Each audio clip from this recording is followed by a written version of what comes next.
mboneraho nsubize umuntu wambaje ngo ese ubundi we Rwego Bibiliya uyifata nk'iki? Bibiliya ni igitabo cy'amateka yagiye aranga intumwa z'Imana, kubera ko buri ntumwa yose yazaga ifite ubutumwa bwayo kandi igenewe guha umuntu.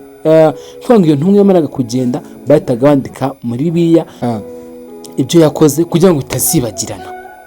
Uko intumwa zagiye zikurikirana nyinshi zanditse muri Bibiliya, ndetse hakaba harimo nk'abami bagiye bamenyekana cyane ku bwigomeke ku Mana.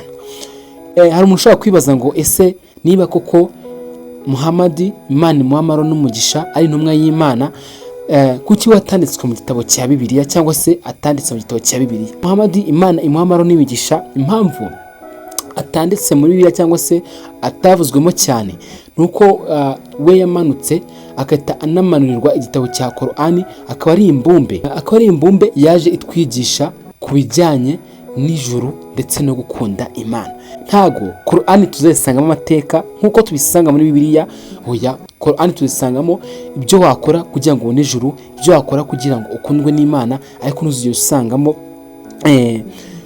ibyabaye kuri Petero no ku bandi, oya, ibyo ntabwo tuzasanga muri Korani. Korani yo ni umurongo muzima wo kwinjiza arijana. Nimba wakunze ibi ngibi nk'uko mbikubwiye cyangwa se byakugeze aho washakaga, ibuka kumfollowinga, unakore subscribe kuri YouTube channel yacu Rwego Kabiri.